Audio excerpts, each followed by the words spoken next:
Olá, meus amigos, minhas amigas, mais uma quarta-feira em honra a São José. Hoje a gente vai falar um pouquinho sobre a queda dos ídolos de uma nação. Hoje eu estou aqui com a camisa do Brasil, no 7 de setembro. Uma honra muito grande estar falando nesse dia, orando, né, a São José pelo nosso país, por todos nós aqui, trazendo essa reflexão e meditação para vocês. Vamos lá, vamos ter a oração? Em nome do Pai, do Filho e do Espírito Santo. Amém. Pessoal, não vou ler o evangelho de hoje. Quero falar aqui da quinta dor e quinta alegria de São José. Quem já viu, esse aqui é o cordão de São José. Já fiz outros vídeos, né, sobre a oração das 7 dores e 7 alegrias de São José. E a quinta dor e quinta alegria é exatamente aquele momento em que acontece a fuga para o Egito, né? Antes de entrar na quinta dor aqui na meditação do dia, eu quero contextualizar tudo isso, né? E lá no Antigo Testamento, trazer um pouquinho da história do povo de Israel, do povo judeu, né?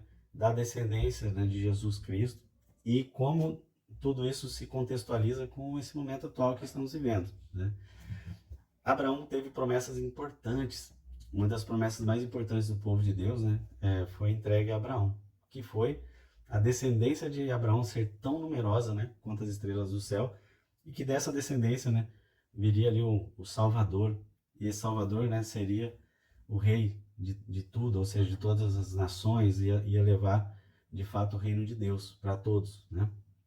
Através dessa descendência de Abraão, todas as nações da terra seriam abençoadas.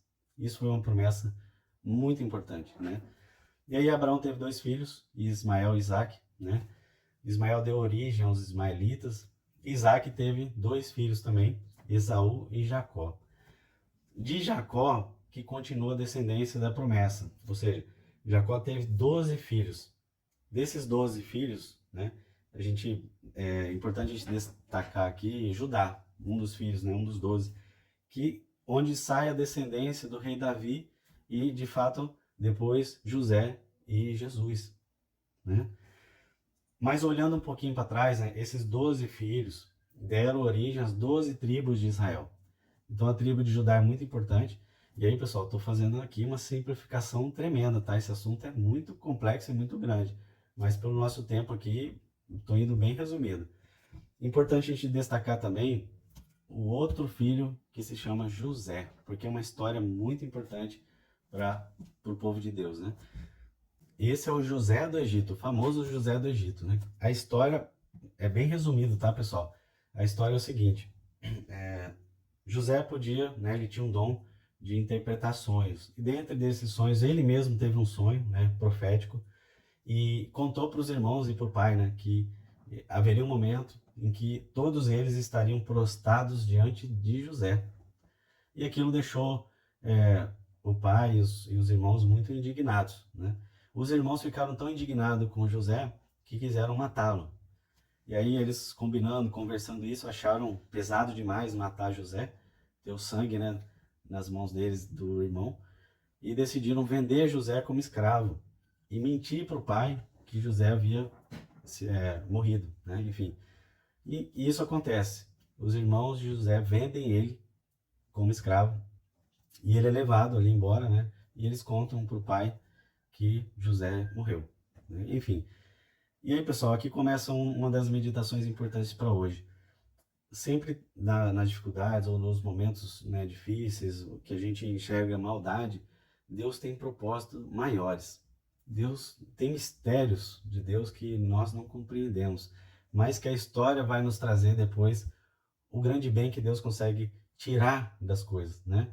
Onde, digamos assim, o pecado, né, foi fértil, a graça de Deus ela superabunda, ela é muito maior que o pecado.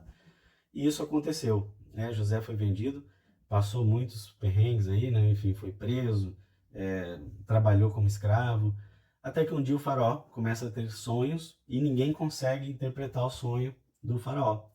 E aí, dado a fama de José de interpretar sonhos, né, o faraó chama José e José interpreta esse sonho que haveria 7 anos de fartura e 7 anos de fome. Inclusive ele aconselha o faraó: faraó, faça o seguinte, plante, né? Cultive, ponha o gado aqui, tudo que você puder nesse período dos 7 anos, armazene tudo também que for possível, para que nos 7 anos de seca, de fome, o povo tenha o que comer, tenha, né, como se sustentar e sobreviver. E aí o faraó gostou tanto da interpretação e dos conselhos de José que o nomeou, né, príncipe do Egito. E aí José teve poder, né, sobre todo o Egito, e ali começou todo esse plano de, durante a fartura, colher, né, guardar, armazenar para os 7 anos de fome e sede que viriam, e todas as nações iriam ao Egito para pedir ajuda a José. Pedir ajuda a José.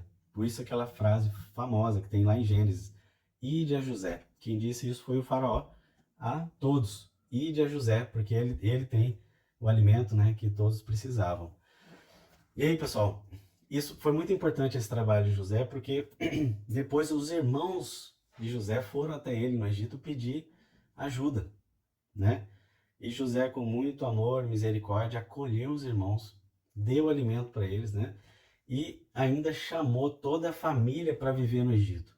E ali o povo de Deus prosperou, né? As 12 tribos surgiram, né?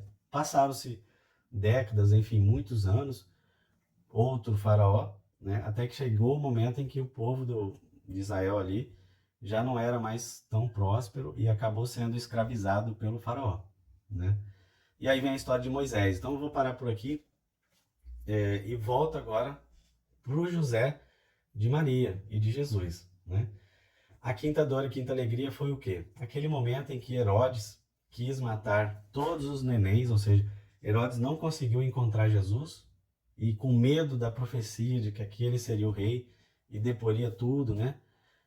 Herodes falou assim, vamos acabar com isso, vamos matar todos os nenéns ali de 2 anos de idade, né? E São José é avisado em sonho para fugir para o Egito. Então, aqui acontece várias dores muito grandes, né? Primeiro, muitas mortes. A história diz que morreram ali em torno de 20.000 criancinhas assassinadas, né?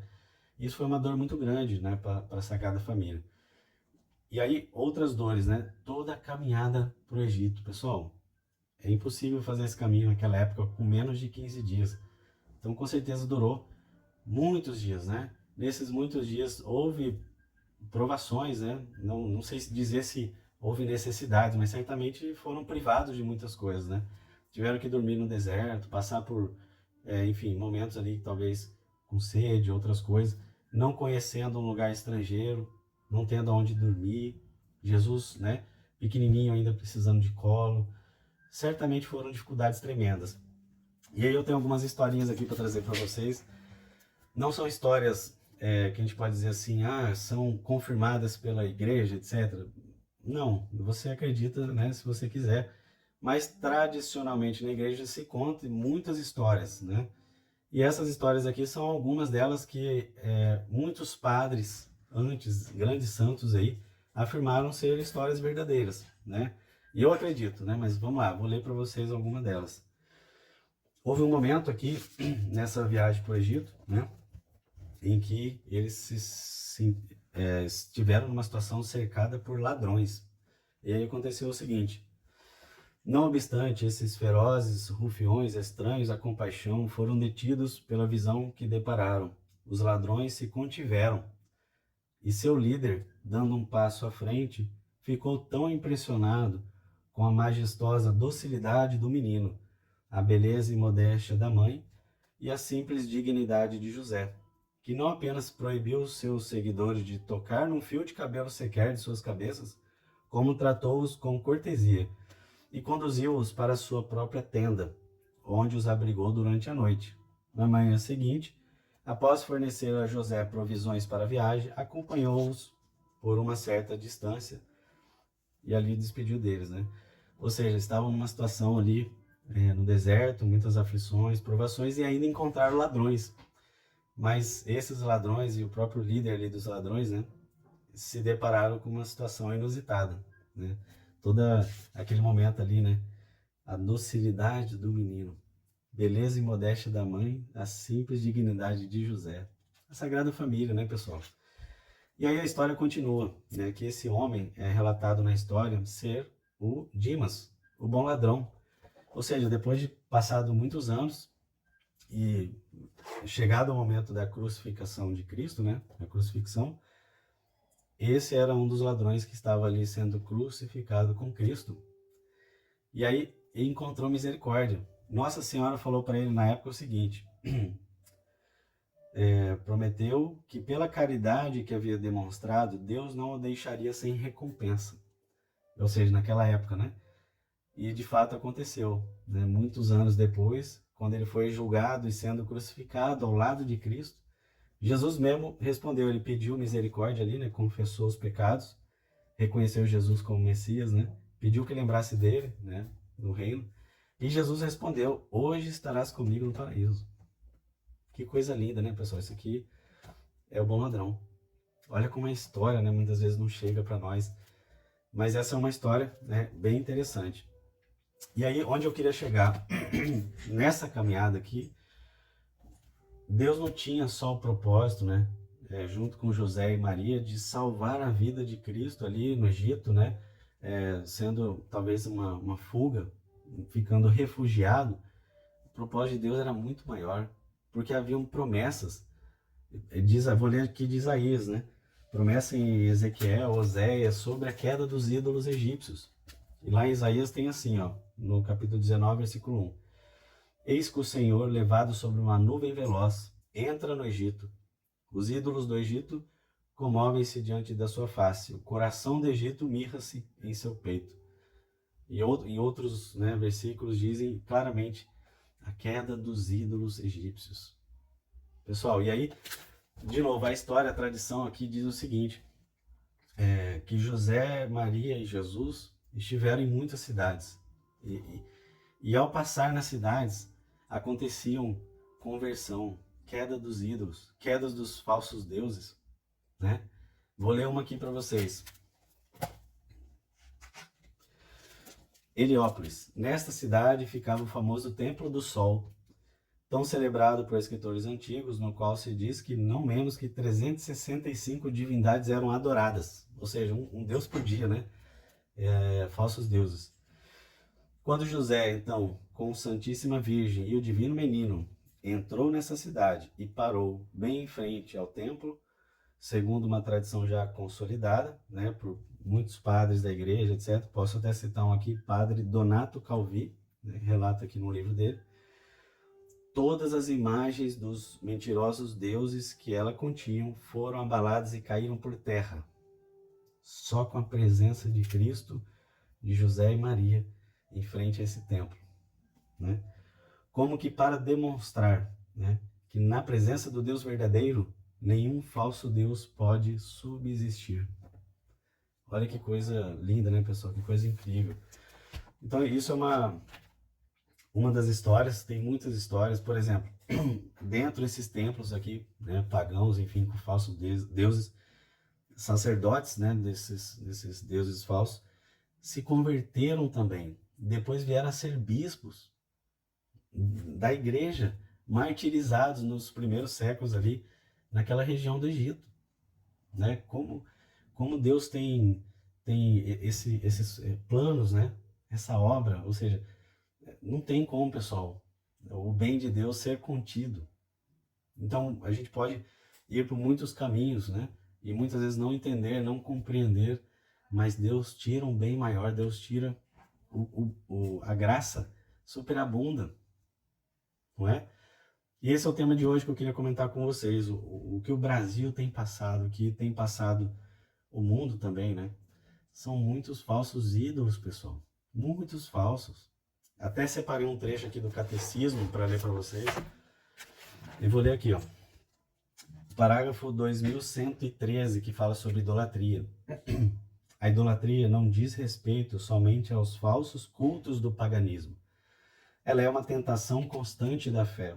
Consiste em divinizar o que não é Deus. Existe idolatria quando o homem presta honra e veneração a uma criatura em lugar de Deus, quer se trate de deuses ou de demônios. Por exemplo, o satanismo. E aí ele cita aqui vários exemplos, né? A idolatria, né? Do poder, do prazer, da raça, dos antepassados, do Estado. E aqui a gente vê políticas como o comunismo, que querem, é um plano de poder, de Estado, né, de escravizar as pessoas. Continuando, do dinheiro. São Paulo vem dizer isso muito claro, né, que a raiz de todo mal é o amor ao dinheiro. Ou seja, isso aqui, pessoal, é um pecado contra o primeiro mandamento, amar a Deus sobre todas as coisas. E quando eu deixo de amar a Deus sobre todas as coisas, coloco um amor, né, de Deus, enfim, em um patamar que não é devido, passo a amar outras coisas, passo a amar isso aqui, ó, poder, prazer, né, o Estado, o dinheiro, outras coisas. E aí eu acabo caindo na idolatria. Parece que eu tô, e não é, né, pessoal? Parece que eu tô assim, adorando Deus. É simplesmente o fato de você não amar a Deus como deveria, né? Amar a Deus sobre todas as coisas, com toda a sua força, com todo o seu entendimento. Numerosos mártires morreram por não adorar a besta, recusando-se até a simular seu culto. A idolatria nega o senhorio exclusivo de Deus e, portanto, incompatível com a comunhão divina. E aí o tema importante de hoje é trazer esse exemplo, a queda dos ídolos egípcios. Ou seja, a dor de São José ali dentro da Sagrada Família, né? Da morte, dos assassinatos dos nenéns, toda a trajetória do deserto, o encontro com ladrões, né? Toda essa dor, ela encontra uma alegria muito intensa quando se vê a queda dos ídolos egípcios. Quando se vê o Deus menino fazendo conversões, trazendo luz para uma nação, para um povo. E é isso que eu quero pedir hoje por nós, pelo nosso país, por mim, por você, pela nossa família, né? Que nós tenhamos essa luz de Cristo na nossa vida, no nosso país, no nosso povo, para que a gente não deixe esses ídolos, deixe esses falsos deuses, né? Que muitas vezes tiram a nossa atenção e não nos deixam amar a Deus como deveria. E aí, pessoal, a melhor forma de fazer isso é com José e Maria. Onde José e Maria estão, Jesus também está. Percebam aqui o papel da Sagrada Família, né? Eu trouxe uma história do Egito, né, em que José, Maria e Jesus juntos, né, fazem todo esse caminho de iluminação do povo para reconhecer um Deus único, verdadeiro e de fato ali viver o amor, não é? Vamos orar para São José? Vamos pedir hoje pelo nosso Brasil, pelo nosso povo, pelos nossos governantes, por toda a nossa família, nossos casamentos, por todos os nossos também representantes da igreja, né, os bispos, os padres, pelo Papa Francisco, para que todos tenhamos aí a luz de Cristo, né, a intercessão, a poderosa intercessão de São José e Maria. Amém? Ato diário de consagração a São José. Ó meu Pai, meu guardião, eu me ofereço todo a vós, e em prova da minha devoção vos consagro neste dia os meus olhos, meus ouvidos, minha boca, meu coração e todo o meu ser, sem reservas. E como assim sou vosso, ó bom Pai, guardai-me e defendei-me como bem e propriedade vossa. Amém. Memorária São José. Lembrai-vos, ó castíssimo esposo da Virgem Maria, que nunca se ouviu dizer que algum daqueles que tem recorrido à vossa proteção, implorado a vossa assistência e reclamado o vosso socorro, fosse por vós desamparado. Animado eu, pois, com igual confiança, a vós recorro, ó Pai espiritual, e imploro a vossa proteção.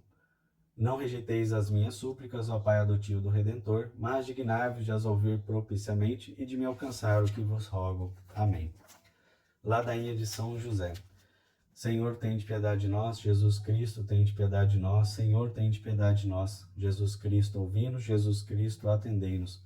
Deus Pai dos céus, tende piedade de nós. Deus Filho Redentor do mundo, tende piedade de nós. Deus Espírito Santo, tende piedade de nós. Santíssima Trindade, que sois um só Deus, tende piedade de nós. Santa Maria, rogai por nós. São José, rogai por nós. Ilustre Filho de Davi, rogai por nós. Luz dos patriarcas, rogai por nós. Esposo da Mãe de Deus, rogai por nós. Casto guarda da Virgem, rogai por nós. Sustentador do Filho de Deus, rogai por nós. Zeloso defensor de Jesus Cristo, rogai por nós. Chefe da Sagrada Família, rogai por nós. José Justíssimo, rogai por nós. José Castíssimo, rogai por nós. José Prudentíssimo, rogai por nós. José Fortíssimo, rogai por nós. José Obedientíssimo, rogai por nós. José Fidelíssimo, rogai por nós. Espelho de paciência, rogai por nós. Amante da pobreza, rogai por nós. Modelo dos trabalhadores, rogai por nós. Honra da vida de família, rogai por nós. Guarda das virgens, rogai por nós. Sustentáculo das famílias, rogai por nós. Guarda das virgens, rogai por nós. Alívio dos miseráveis, rogai por nós. Esperança dos doentes, rogai por nós. Patrono dos moribundos, rogai por nós. Terror dos demônios, rogai por nós. Protetor da Santa Igreja, rogai por nós. Cordeiro de Deus, que tirai os pecados do mundo, perdoai-nos, Senhor. Cordeiro de Deus, que tirai os pecados do mundo, ouvi-nos, Senhor. Cordeiro de Deus, que tirai os pecados do mundo, tende piedade de nós. Ele constituiu o Senhor de sua casa e fê-lo príncipe de todos os seus bens. Oremos. Ó Deus, que por inefável providência vos dignastes escolher a São José, por esposo de vossa Mãe Santíssima, concedei-nos, vô-lo pedimos, que mereçamos ter por intercessor no céu aquele que veneramos na terra como protetor. Vós que viveis e reinais por todos os séculos dos séculos. Amém. Que São José guarde o nosso país, o nosso Brasil, nos ajude a encontrar essa luz de Cristo, a não nos afastar e não deixar de honrar a Deus e amar a Deus sobre todas as coisas perante tantos ídolos hoje que existem na nossa sociedade e no nosso país. Amém? A bênção de Deus para todos nós, em nome do Pai, do Filho e do Espírito Santo. Amém. Um abraço a todos.